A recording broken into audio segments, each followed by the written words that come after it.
Hello. How you doing? Yeah, I'll leave that open. Oof, it is bloody cold. Good to see you again. Thanks for coming along.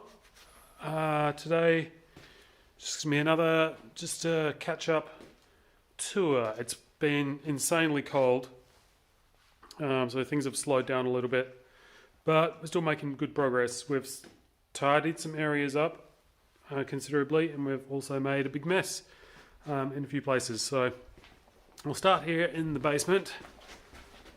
There we go. Sorry, I'm just going to get you a little bit of schmutz off there. Yeah, better. Okay, so here in the basement, Pez has done more awesome work with this, with the drain stack.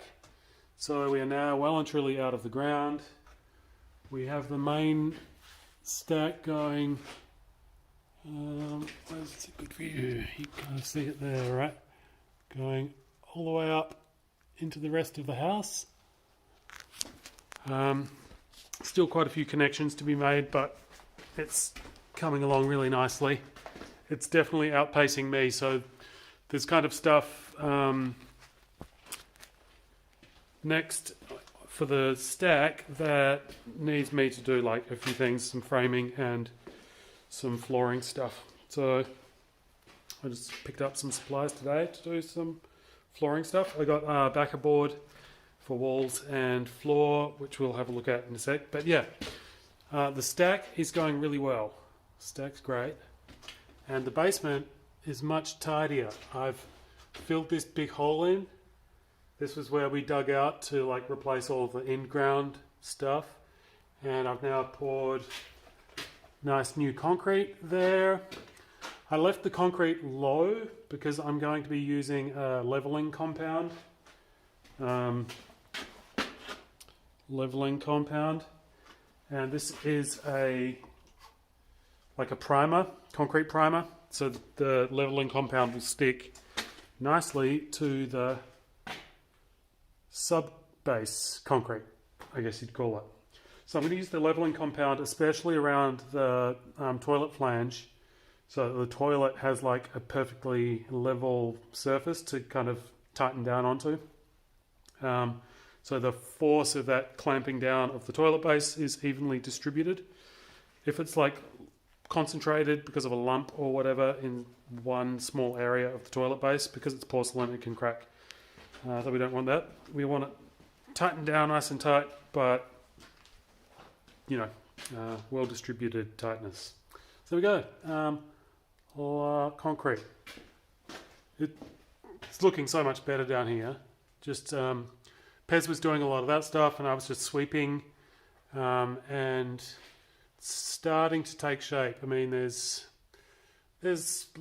kind of cluttered, but there's a little bit of order. Yeah, so you can see over here, see the floor again. I've kind of got our just localized our dirt piles, so it's looking pretty good. Someday soon I'm going to get all this green off these walls and give the walls down here a nice big wash, but that'll wait for a warmer day, that's for sure. Not doing any wet work if I can avoid it in this cold. It's like sub-zero outside anyway. Down here it's not much better. It's pretty cold. So alright, let's do it like this. So yeah, basement's looking great. Stack is looking good. Upstairs also looking great.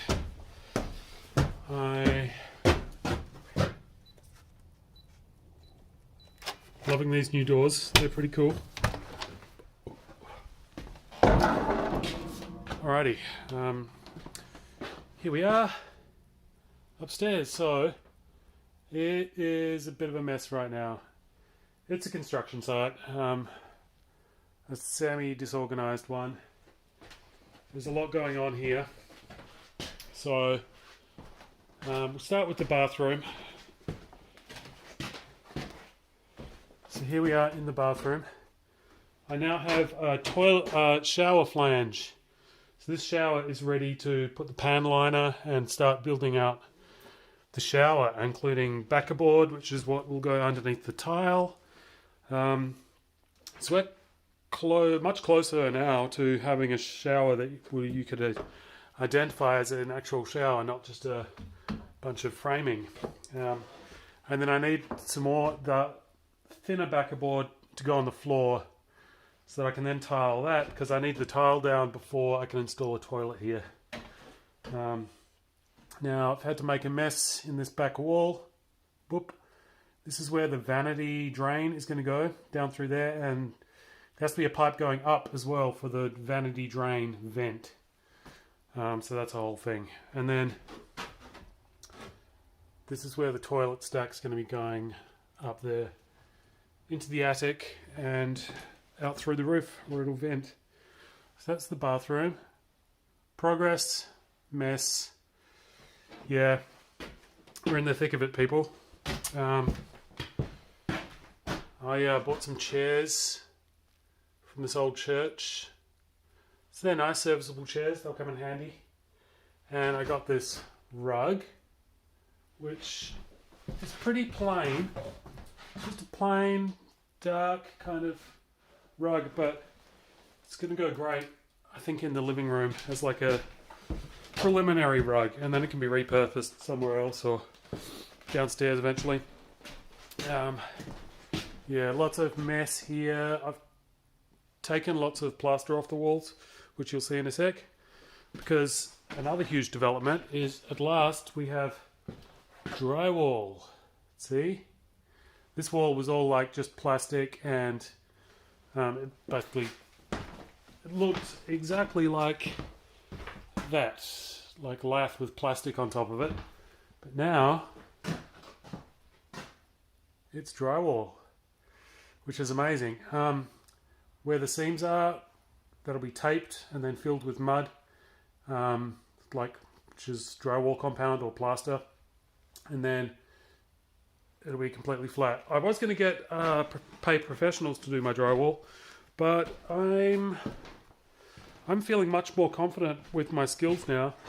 I've been working on this guy's old apartment building, doing this exact same stuff, ripping plaster off walls, replacing it with drywall, and those walls look awesome, and I'm getting better and better.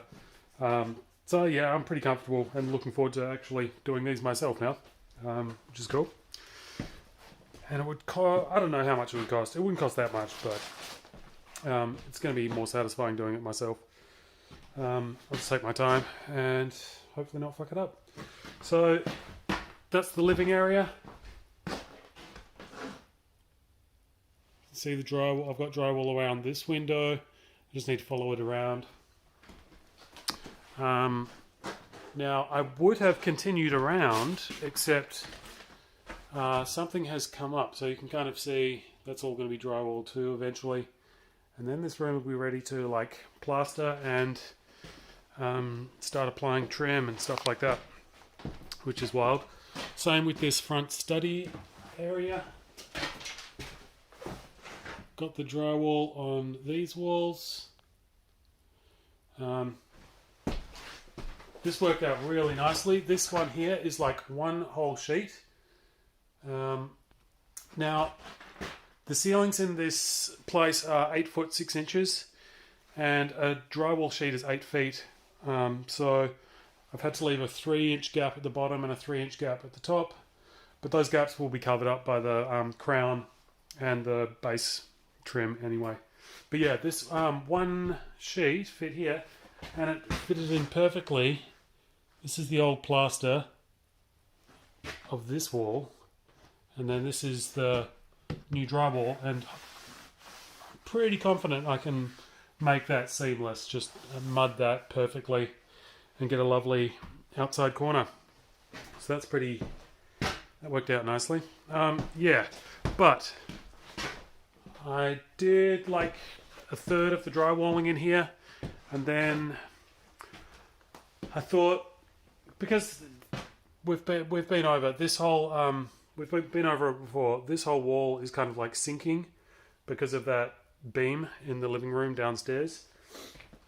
And my mate Shadrick, he's got this dude Ryan who's helping him with some structural carpentry stuff in his basement.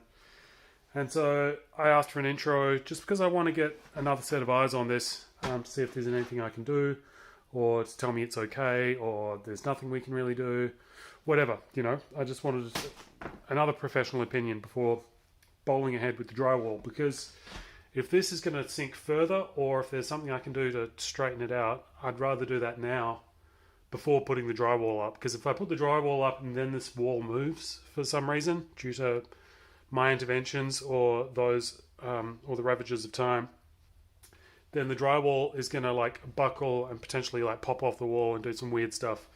So drywall has been put on pause while I consulted with Ryan, and Ryan was great. And he said, actually, let's just see if this works. Hang on. Still got it. Yeah, so Ryan had a look at this and he said, yeah, no, that all looks pretty good. He said, if you want to really make sure it's not going to go anywhere, where I've put one LVL here, he said, put another 2 LVLs there. So you've got 3 total.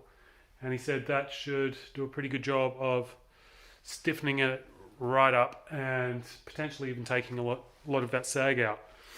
So I've got 2 brand new LVLs on their way, and we're going to do that. So hopefully that happens in the next week or 2. We're going to jack this all up again.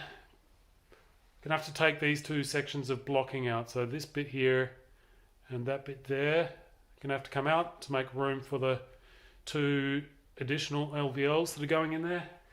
And then we'll squirt a bunch of glue into it, and I've bought some 6-inch long lag screws which are going to go right through all 3 LVLs into the old timber. So just like clamping everything together nice and tight.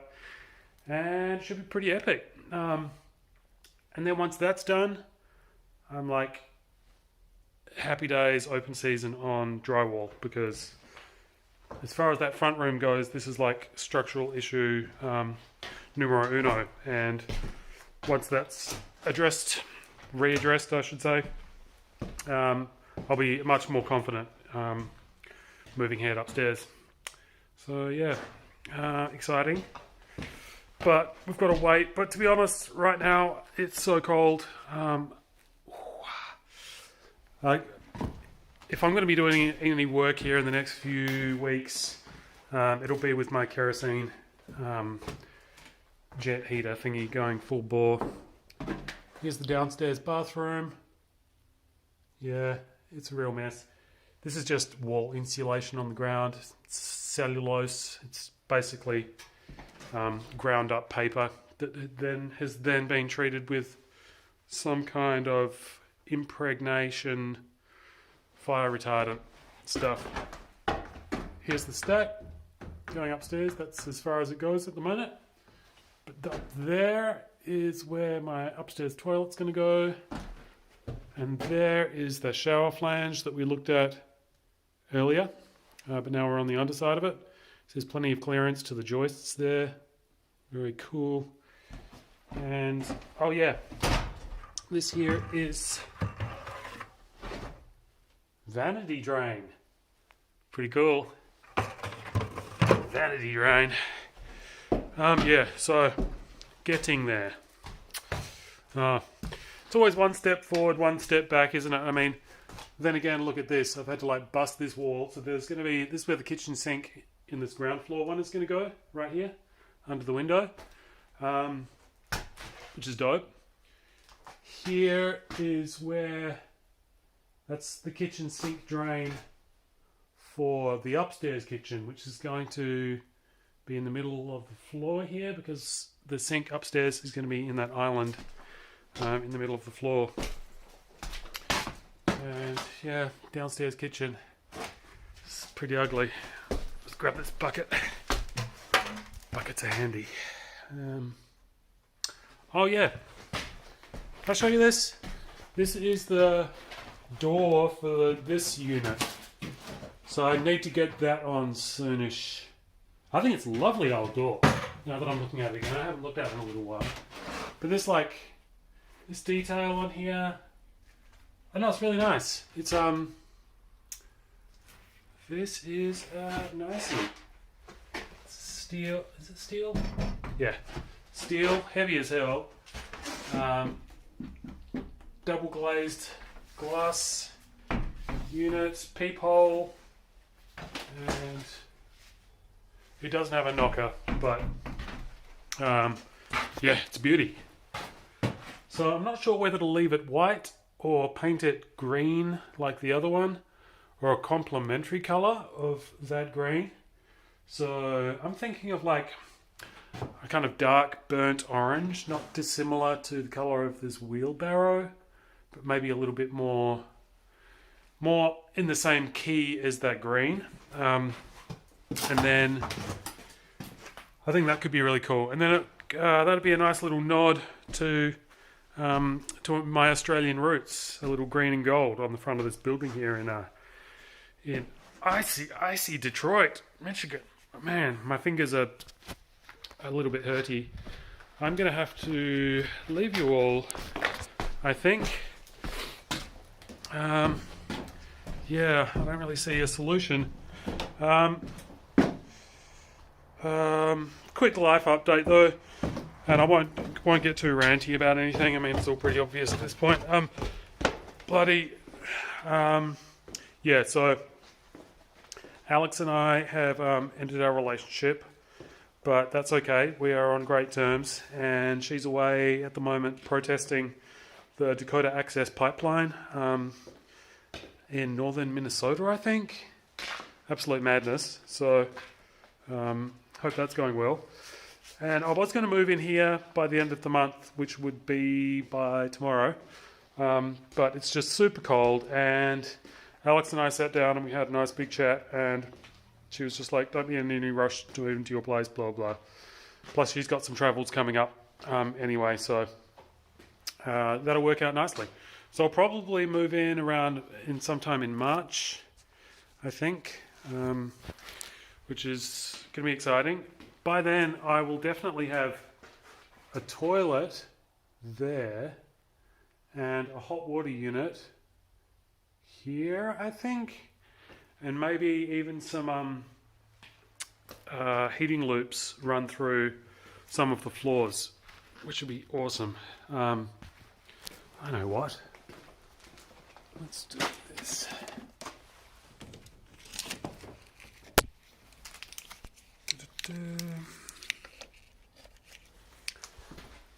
Yeah. Oh boy.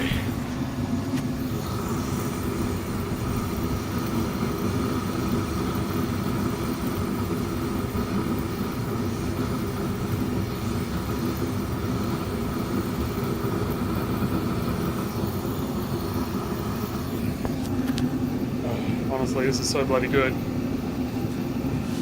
Yeah. Ooh, that's nice and warm.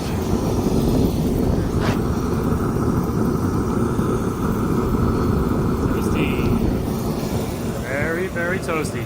I actually burnt my pants the other day. See that orange mark here? That is Bernie from when Pez was doing some work. He was doing some work up here, and I was holding something for him, and I was standing right next to this heater, and it burnt my pants. But yeah, things are all good. Place is looking good. In no rush to move in here now, which is a relief, but still, the urgency is still there. Like, still getting this done as quickly as I possibly can. It is slow going. For sure. I mean, I'm doing it pretty much entirely by myself, and everything that I'm paying for, I have to like make the money kind of in real time so that I can like pay for things. I mean, I've got like a small float that I'm working from, but I certainly don't have hundreds of thousands to draw down on. So it's kind of slow, but I'm enjoying the pace. Gives me time to make decisions about things, and I've changed my mind a bunch of times on things that had I been doing this all quicker could have been regrettable. You know what I mean? So I feel like I'm kind of keeping pace with my decision-making abilities in terms of how much we're getting done and in what time. Yeah, I'm loving it. Also, I get to kind of pause and just take in each stage of this project, and at the moment this is a good stage, even though it's bloody cold. I tell you what, you really appreciate technology and heaters and things like that when it's this cold. It's crazy. That's about it. Oh yeah, nah. So had an interview with this architect from New York who's doing a whole bunch of building house rehabs in a nearby neighborhood. That's enough of that. And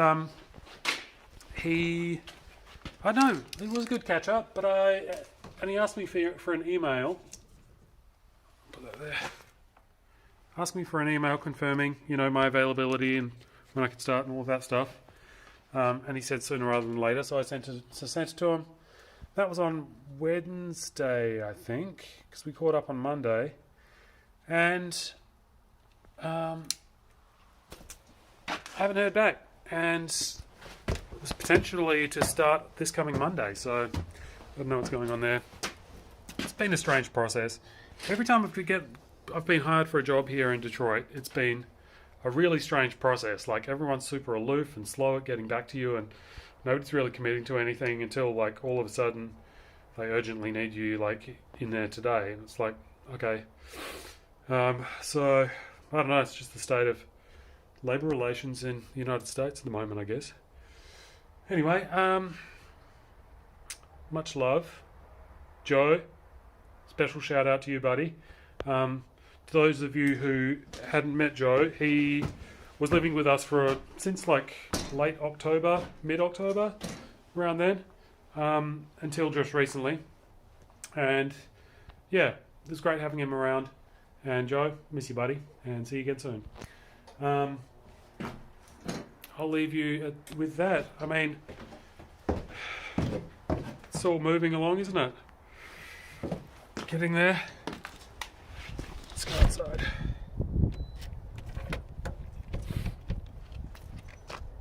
Oh yeah, that's the other thing that Ryan consulted with me on, was what to do about this rear extension, because it's slowly collapsing and it's pulling the brickwork away with it. Let's see if we can see that.